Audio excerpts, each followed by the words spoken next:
What is up mga kabuhok? My name is Balbon and welcome back sa ating regular unboxing series. Ayan, meron po tayong guest for today. Isang Shoei helmet. At ito po ay ang Hornet ADB Sovereign TC3. Ayan, size medium po. Ayan. So, unbox po natin kung ano tong ADB Hornet na to. Ayan. Inside the box po, makikita natin meron siyang anti-fog by Pinlock. Ayan po yung code name nung lens ng ADB Hornet CNS2. Ayan, kung kailangan nyo ng lens or anti-fog para dito sa helmet na to, PM lang po kayo. Ayan po, CNS2. Kung sa iba naman kayo bibili, sabihin nyo lang po na CNS2 yung lens na kailangan nyo. Ayan. Tapos po, dito po meron din siyang kasamang mga ibang accessories katulad ng breath deflector at chin cover. Ayan. Tapos po inside the box, ayan po makikita nyo, helmet. Ayan, unbox natin. Tingnan natin ang loob. Anong kulay ba yun? Sa Shoei kasi by letters saka numbers yung kanilang designation. Ayan. So, ito po ay yung Sovereign na black, white at saka yellow. Yan, neon color siya. Yan. Pag dito sa side na to, sa left side, kulay yellow siya. Tapos dito sa kabila ay kabaliktaran naman, white naman siya. So, ito pong Sovereign series, ayan, Sovereign series, meron na lang po siyang natitirang white, blue, red na model. Meron din siyang blue, white, black. Meron din siyang red, white at saka black. At saka po itong white, black, yellow. So, apat na lang po yung kulay para sa Sovereign series. Ayun. So, meron po itong mga bends dito. Isa. Dito sa ibabaw. Kung makikita nyo, meron siya dito bends. Dito din po, meron sa harapan na bends. Tapos dito din po siya, meron pa siyang isang bends. So, magagamit nyo po ito kahit tatanggalin nyo yung tuka. Wala na po kailangan ng accessories para sa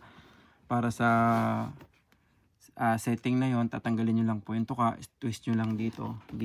Ang pagtanggal pala, kwento na natin. Dito po ay twist lang. Isa. Tapos dito dalawa.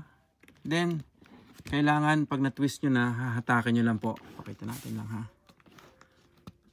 Tinwist ko lang na ganyan, tapos hatakin nyo lang palabas. Pag na-twist nyo na po yung dalawang side, dito po sa taas, kung mapapansin niyo may para ditong guhit. Ayun. Press po nyo yan, yung part na yun, pe-press nyo po yan, tapos tsaka po nyo hahatakin. Ayun po.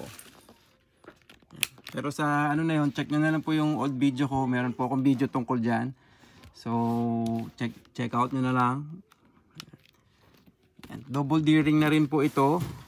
Dati po meron itong meron siyang Shoei na photochromic lens, pero diniscontinue na po ni Shoei yun. Pero meron po akong third party. Kung gusto nyo po, meron po tayong available sa Pasay. Check lang natin kung kailan ba ito ginawa.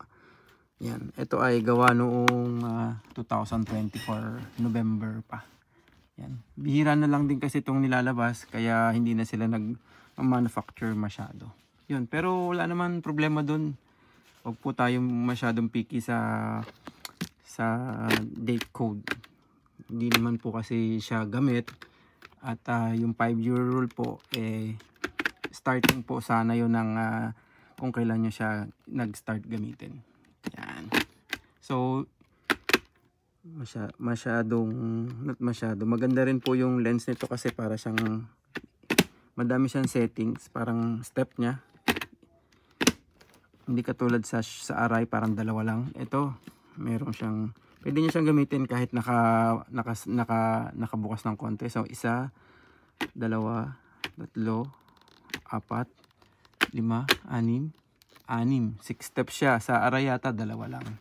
Yun ang kagandahan din sa Shoei. Maraming step yung kanyang mga lens kasi kung gusto nyo lang nakabukas ng konti, pwede nyo siyang gamitin. Actually, pwede nyo rin itong gamitin ng merong goggles pwede nyo siyang kabitan dito. Yan, magagamit nyo rin to ng merong goggles. So, yun po. Sa may mga katanungan po, mag-PM lang po kayo sa Helmet ni Balbon at try ko pong sagutin as soon as possible. Maraming salamat po. Mag-ingat po tayo palagi. Ride safe. Peace out.